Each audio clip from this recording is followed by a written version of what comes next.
Everybody, it's now time for What's Hot. This is where we talk about stories that have us all talking. We're joined by Eric Paulsen of Wellstream Media. Jeff Wagner back with us. A Wisconsin town has taken the fear of firearms, you could say, to a new low. The Eau Claire School District canceled their annual Veterans Day program. They were worried about uneasiness over the traditional 21-gun salute on school property. Should we point out that that involves blanks? They don't use real ammunition. Right, and the guns are obviously held They're dummy by weapons. Service members who are also trained in said weapons, even though they are dummy weapons. Well, that's not the only dummies that are involved here. I don't know the school superintendent, so it would be unfair for me to say that he is a complete idiot.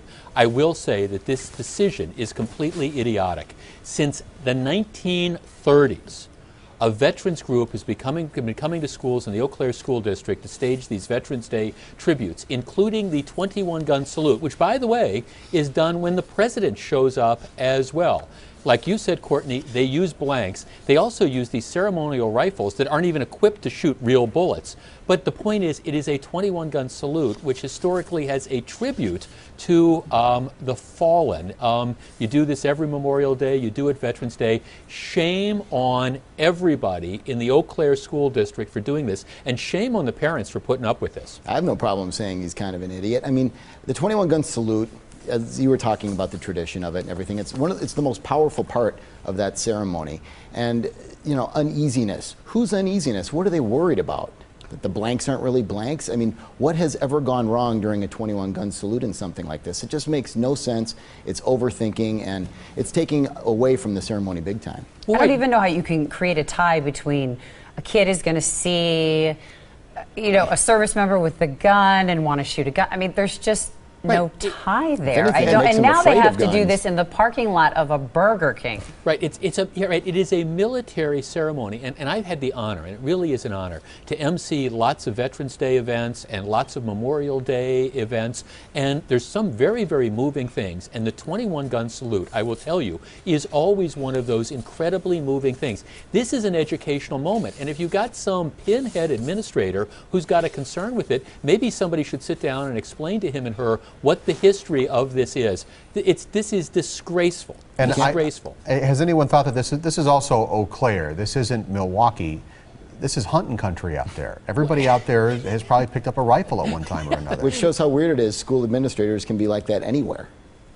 I mean, I'm expecting the parents to have some sort of backlash. Everybody has a veteran in their family or knows a veteran, right? When I first saw this story, I thought it was coming from the city of Madison. I did. I got to admit, I was stunned that it was coming from Eau Claire, and I'm stunned that the administrators aren't backing down on this. I thought it was coming from the Onion.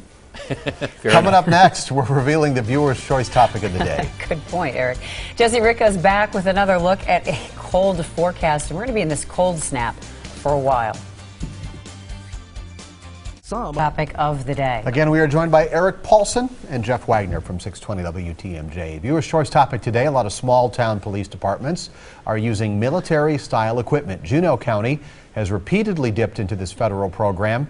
They've gotten about $3 million worth of gear over the years, including an armored vehicle designed to survive the blast from a landmine. Should local police departments have all of this surplus military gear? Well, Steve, this was your report last night, but my answer is yes. First of all, under this program, they don't pay for it. I mean, this is stuff they have to pay to maintain it and to transport it, but they're not buying it.